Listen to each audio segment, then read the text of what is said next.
June 6, 1944. Strong Point WN-62 Omaha Beach. Gerrit Heinrich so carefully cleaned the barrel of his MG-42 machine gun in the concrete bunker overlooking the channel. In his pocket, he carried a letter from his girlfriend in Metzingen, promising to wait for him until the war's victorious end. The invasion will be their grave. We will throw them back into the sea within hours. He had written these words to her just 3 days earlier after Marshal Rommel himself had inspected their positions. The Desert Fox had looked through Seal's gun aperture, studied the overlapping fields of fire, and nodded with satisfaction. When they come, Rommel had said, this beach will be their cemetery. Through the embracer, CO could see nothing but peaceful darkness over the channel. The night was calm, almost serene. In 12 hours, this same young man would be found weeping uncontrollably in his bunker, surrounded by 13,500 empty shell casings. His gun barrel warped from heat, watching an invasion force so vast that his mind would simply refuse to process what his eyes were seeing. Though CO would later claim to have inflicted 1,000 to 2,000 casualties, historians consider this impossible given that total American casualties at Omaha Beach from all causes were approximately 2,400. The mathematics of German defeat were about to be written not in strategic assessments or intelligence reports, but in the shock testimonies of soldiers who would witness the largest amphibious invasion in human history from the wrong side of the gun sight. The Atlantic Wall stretched 2,400 m from Norway to the Spanish border, what German propaganda called the most formidable defensive line in military history. Along the Normandy coast, 58 divisions of varying quality man positions that had consumed 17 million cub-m of concrete and 1.2 million tons of steel. Hitler himself had declared it impregnable. The defensive preparations at Omaha Beach alone seemed to justify such confidence. The U.S. Army Center of Military History records that the Germans had constructed 8 concrete bunkers, 35 pillboxes, 4 artillery positions, 18 anti-tank gun positions, 45 rocket launcher sites, 85 machine gun nests, and 6 mortar pits. The beach itself had been turned into a killing field. 3,700 obstacles had been planted in the tidal zone, including Belgian gates, Czech hedgehogs, and wooden stakes, many topped with teller mines. Behind the beaches, 6.5 million mines had been laid, though Rommel had wanted 60 million. Colonel Ernst Goth, commanding the 916th Grenadier Regiment near Bayer, had calculated the defensive firepower in his sector. His 4 batteries could theoretically deliver 120 rounds per minute into the beach sectors. Combined with other batteries, the Germans could concentrate massive firepower on any landing attempt. These calculations, however, assumed unlimited ammunition, an assumption that would prove fatally flawed. June 5 had brought weather that Luftwaffe meteorologist Walter Stube in Paris had declared impossible for invasion. Wind speeds reached 20 to 25 knots. Waves climbed to 6 feet and low clouds hung at 500 feet. Stube, using data from U-boat and weather stations, had assured the High Command that conditions would remain poor for at least 2 weeks. Based on this forecast, many senior officers had left their posts. Rommel himself had departed for Germany on June 5 to celebrate his wife's birthday, carrying a pair of gray suede shoes he had purchased in Paris. General Friedrich Dollmann, commanding the 7th Army, had ordered division commanders to attend war games at Rennes. Even the naval patrols that normally swept the channel had been cancelled due to rough seas. This meteorological confidence would prove to be the first German miscalculation. Unknown to Stube, the Allies possessed weather stations in Greenland and weather flights over the Atlantic that detected a brief break in the storm, a 36-hour window that Group Captain James Stagg had identified and Eisenhower had seized. At 2,315 hours on June 5, radar stations along the Norman coast began detecting unusual activity. Freya and Wisberg radar sets picked up massive aerial formations approaching from the north. The operators, however, had seen this before. Allied deception raids designed to keep German forces on alert. By 00030 hours on June 6, reports began flooding in that challenged all assumptions. Full Jaeger paratroopers were landing across Normandy, but the reports made no sense. Some units reported paratroopers to the east, others to the west. Some claimed they were British, others American. Dummy paratroopers with firecrackers attached, part of Operations Titanic and Rupert, added to the confusion. Major Hans von Luck, commanding the 125th Panzer Grenadier Regiment of the 21st Panzer Division, was one of the first to grasp the situation's gravity. Awakened by reports of paratroopers landing near his positions, he immediately requested permission to attack. The response from division headquarters: "Do not move until the situation clarifies." Von Luck would later write in his memoir, "Panzer Commander, I knew at that moment we were lost. The paratroopers were clearly marking flanks for a landing. Every minute we waited gave them time to consolidate. Yet we sat paralyzed by our own command structure." June 6, 05:30 hours. As the first gray light began to illuminate the channel, German observers in forward positions began reporting something that their training had never prepared them for. Verliskart, whose presence at the coast remains disputed by some historians, including Heinrich Severloh himself, was credited in some accounts with being among the first to report the armada. What is certain is that German observers across the Normandy coast witnessed from horizon to horizon a sea covered with vessels. Not dozens, not hundreds, but thousands. Ships of every size and description, from massive battleships to tiny landing craft spreading across the channel like a gray carpet. The invasion fleet consisted of 6,939 vessels, according to official Allied records. 1,213 warships, 4,126 landing craft, 736 ancillary vessels, and 864 merchant ships. It was the largest naval armada ever assembled in human history. To the German defenders raised on propaganda about Allied weakness and division, the sight was psychologically devastating. Bernhard Furking, an artillery officer at WN62 who would be killed later that day, reportedly told his men that they were witnessing the whole world arriving on their doorstep. At 05:35 hours, the naval bombardment commenced. Nothing in the German defenders' experience, not the Eastern Front, not the heaviest RAF raids, had prepared them for what followed. The battleship USS Texas alone fired 25,514 inches shells at Point du Hoc in 34 minutes, according to Naval History and Heritage Command records. HMS Warsbite, the first ship to open fire on D-Day at approximately 0500 hours, would deliver over 315 inches shells in the first 2 days, including 96 rounds fired at German positions on June 9. The cumulative bombardment from the naval force exceeded anything the Wehrmacht had previously encountered. According to German veterans' accounts collected by the German Federal Archives, concrete bunkers designed to withstand any bombardment cracked under the naval gunfire. Men were buried alive, dug out, and buried again as shells continued to rain down. The psychological impact was as devastating as the physical destruction. These fortifications in which they had placed absolute confidence were crumbling like sand castles. As the naval bombardment continued, the Luftwaffe's response revealed the true desperation of the German position. Obus Isef Pips Prill, commanding Jagdgeschwader 26, received orders to attack the invasion fleet with his entire force. His response recorded in the Wings War Diary. "What entire force? I have 2 planes."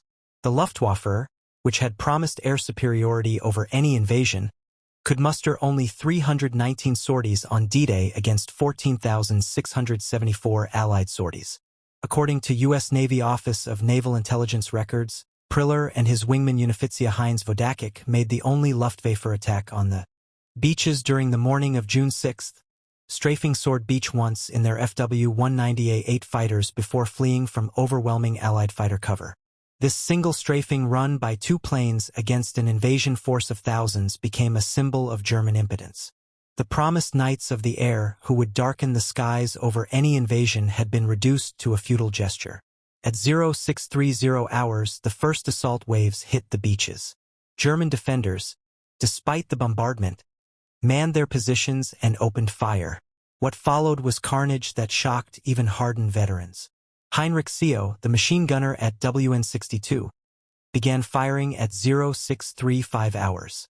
His position, one of the few undamaged by the bombardment, commanded perfect fields of fire across Omaha Beach.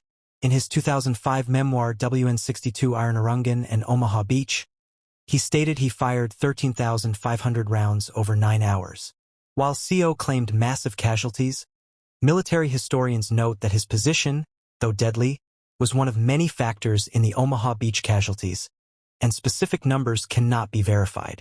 What is certain is that his MG-42, firing at a rate of 1,200 rounds per minute in short bursts, contributed significantly to what became known as Bloody Omaha. The German defenders began experiencing what military historians would later term material shock, the mental breakdown caused by confronting overwhelming force. No matter how many Americans, British, or Canadians fell, more appeared. Every destroyed landing craft was replaced by 3 more. Every silenced machine gun position was suppressed by naval gunfire that seemed unlimited. By midday, German positions began reporting critical ammunition shortages. The defensive plans had calculated ammunition expenditure based on repelling a limited assault. Nobody had planned for this scale of attack. According to Wehrmacht supply records, positions that had ammunition calculated for a 3-day battle exhausted their supplies within hours. Artillery batteries, the backbone of the defense, faced similar crises. The carefully husbanded ammunition supplies vanished under the intensity of combat. Attempts to bring forward reserve stocks failed. Every road was under constant Allied fighter-bomber attack. The contrast with Allied firepower was stark. German observers noted that American destroyers would fire hundreds of shells at single targets, while German artillery was rationed to 4 shells per gun per day by the afternoon of D-Day. The German Armor Reserve, the force that Rommel had insisted must defeat any invasion on the beaches, remained paralyzed through the critical morning hours. The 21st Panzer Division, the only armored unit close to the beaches, did not receive orders to attack until 1,000 hours, for hours after the landings began. When the 21st Panzer finally attacked at 1,620 hours, they advanced between British airborne landing zones toward the coast. According to divisional records, they reached the shore between Leonard and Luxembourg around 1900 hours, the only German armored unit to reach the coast on D-Day. However, at 2,100 hours, they witnessed the arrival of Operation Malad. 250 gliders bringing reinforcements to the British 6th Airborne Division. Interpreting this massive air armada as a threat to their flanks, they withdrew. The division lost 54 tanks and armored vehicles on D-Day, approximately 25% of their strength in a single day. The counterattack also encountered specialized Allied armor they had never seen before. Hobart's funnies, modified tanks with flails for mine clearing, flamethrowers, and bridging equipment, seemed to belong to a different era of warfare entirely. Throughout D-Day, German units faced a threat they had never encountered at this scale. Massive airborne forces operating behind their lines. The 6th Airborne Division, British, and the 82nd and 101st Airborne Divisions, American, created chaos that multiplied their actual strength. Aust Friedrich von Ditter, Germany's most experienced paratrooper commander serving with the 6th Falga Regiment, was in Normandy during the invasion. His professional assessment, recorded in post-war interviews, was damning. The Allied airborne operation was everything ours had never been. Massive, coordinated, and supplied. We dropped battalions. They dropped divisions. We were supplied by single aircraft. They had endless streams of gliders and transport planes. The psychological impact of paratroopers appearing everywhere paralyzed German responses. Units refused to move, fearing ambush. Others fired at shadows, sometimes at their own men. The confusion multiplied German problems exponentially. As D-Day progressed, German command and control disintegrated. Allied aircraft systematically destroyed communication lines. French resistance activated by coded BBC messages cut telephone cables and destroyed relay stations. Radio communications were jammed by Allied electronic warfare units. General Lieutenant Max Pemmel, Chief of Staff of the 7th Army, attempted to coordinate the defense from his headquarters at Lamar.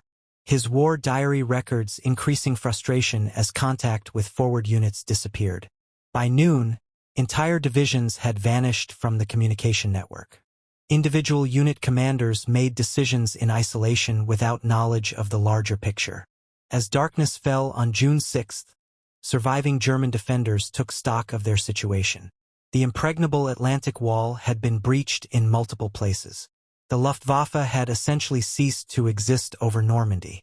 The Kriegsmarine had managed to sink one destroyer USS Corrie while losing 15 E-boats and numerous smaller craft. General Oytend Wilhelm Richa, commanding the 716th Division, which had borne the brunt of the British assault, reported to 7th Army Headquarters. Division combat strength 35%. All coastal strong points lost. Artillery 90% destroyed. Enemy advancing inland. The statistics told a story of complete tactical failure despite individual acts of heroism. In a single day, the German forces had suffered casualties equivalent to those of a major battle, while the Allies continued landing fresh troops as if D-Day was merely the beginning, not the climax. Throughout the night of June 6th to 7th, German units attempted to regroup and counterattack. These efforts revealed the full extent of Allied superiority. Every German movement was detected by radar, illuminated by flares, and destroyed by artillery or naval gunfire. Hans von Luck's Panzergrenadiers, finally released to counterattack, advanced towards Sword Beach in darkness. According to his memoir, they were immediately illuminated by parachute flares and subjected to devastating fire from destroyers offshore. It was like daylight. Every vehicle, every soldier was visible. The shells came from the sea with perfect accuracy. We lost half our strength without seeing a single enemy soldier. Meanwhile, Allied reinforcements continued landing. The artificial Mulberry harbors were already being assembled. Supply ships anchored in organized rows. The invasion wasn't just succeeding, it was transforming into a permanent presence. As German reinforcements attempted to reach Normandy, they encountered complete interdiction of movement.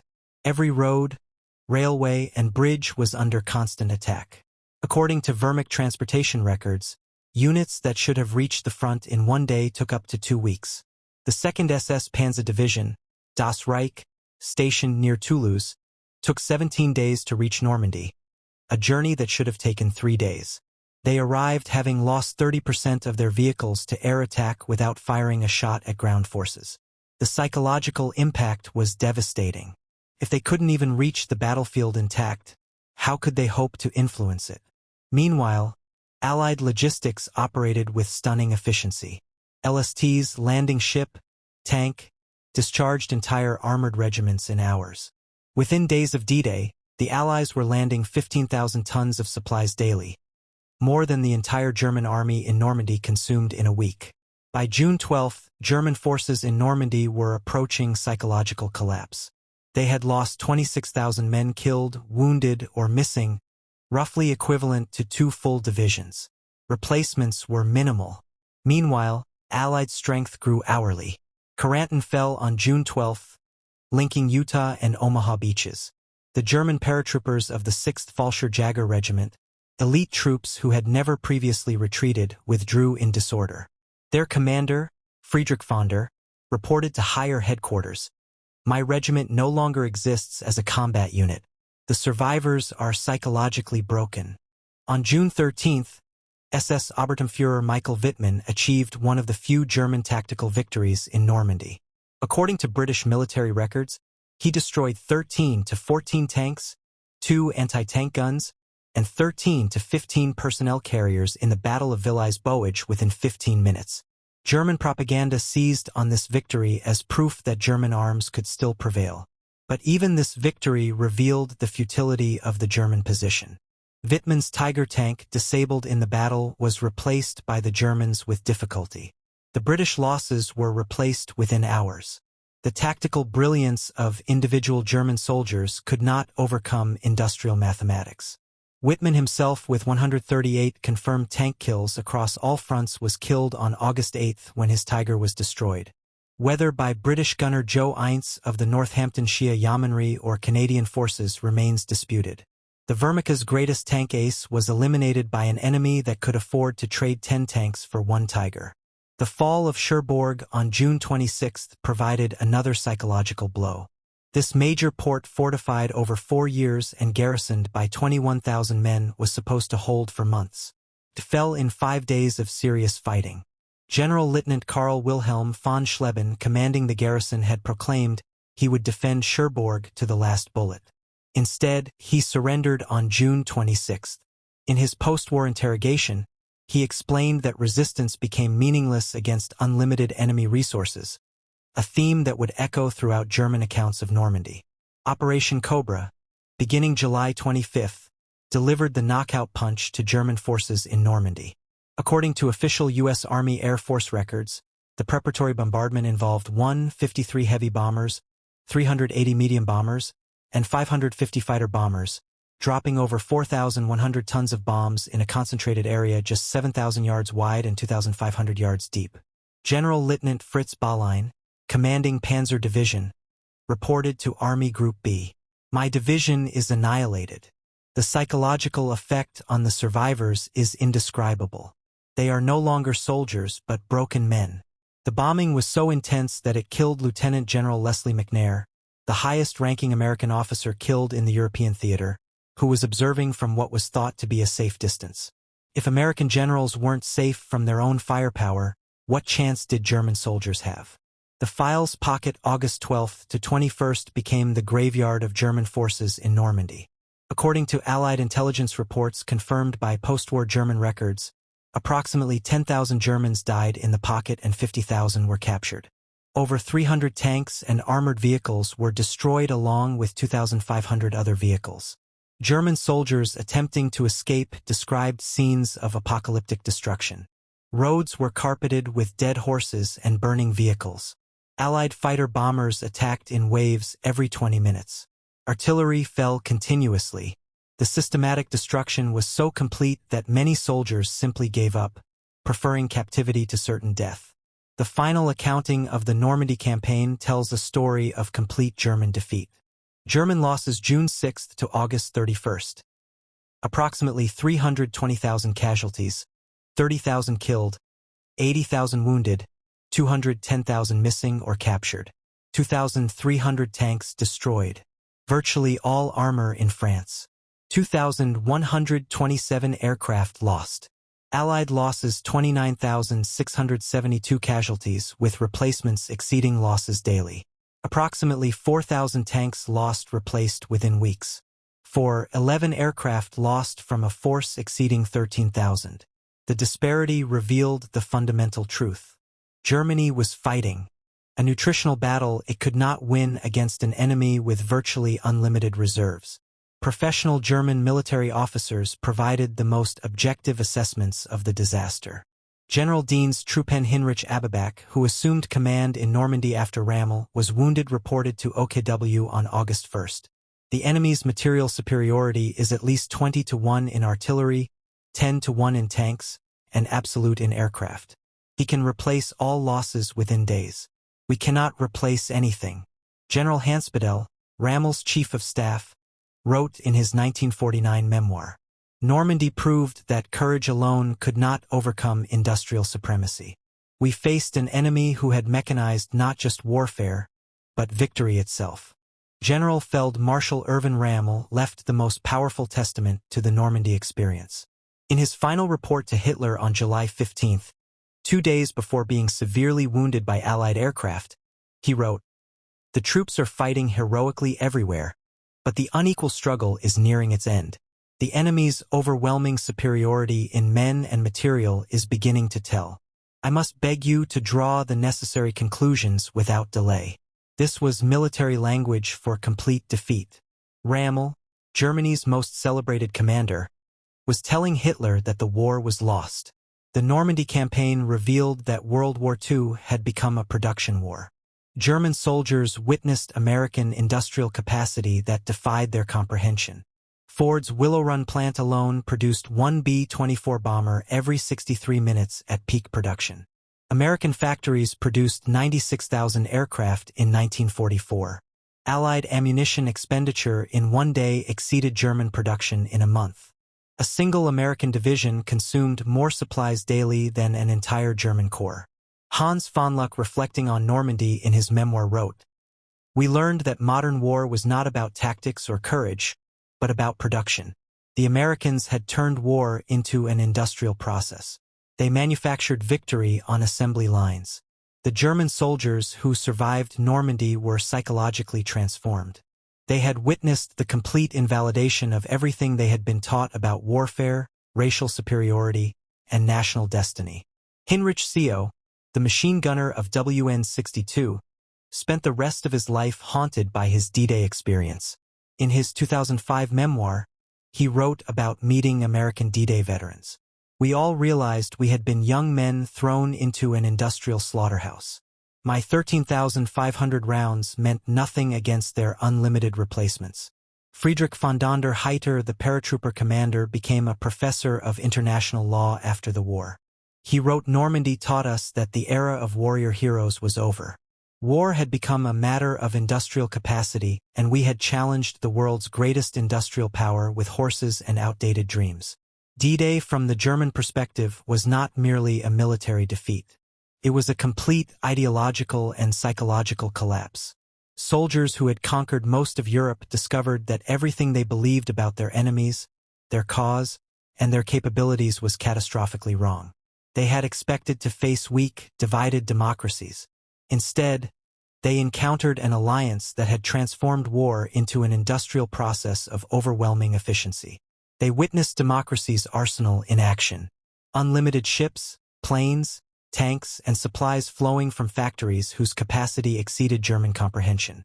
The German defenders of Normandy learned that modern war was won not on battlefields, but in factories, not by the bravest soldiers, but by the most productive societies. They discovered that the Western Allies had revolutionized warfare, turning it into a mathematical equation where production statistics mattered more than tactical brilliance. Heinrich so began June 6, believing the invasion would be thrown back within hours. He ended it surrounded by thousands of empty shell casings, watching endless waves of Allied reinforcements land on the beach his position was supposed to control. His experience embodied the larger German tragedy in Normandy. Tactical success drowned in strategic impossibility. The beaches of Normandy became not just a battlefield, but a revelation. German soldiers witnessed the future of warfare, and it belonged to the societies that could produce the most material and apply it most efficiently. They had brought courage, training, and determination to the battle. The Allies brought unlimited industrial production. In trying to hold back the Allied invasion, the German defenders might as well have been trying to hold back the tide itself. They fired until their barrels melted, fought until their ammunition ran out, and watched as the Allies simply brought more of everything. The mathematics of modern war had rendered their courage irrelevant. The German soldiers who faced D-Day learned history's hardest lesson. In the age of industrial warfare, nations that could not match their enemy's production were doomed to defeat regardless of their soldiers' skill or sacrifice. They began June 6 as warriors of the Third Reich and ended it as witnesses to the arsenal of democracy in its full terrifying efficiency. Their defeat was not just military but total. A crushing demonstration that the Nazi vision of racial superiority and military dominance had collided with the reality of Allied industrial supremacy and shattered completely. The invasion they had promised to throw back into the sea had instead swept them away, carrying with it the last illusions of German victory.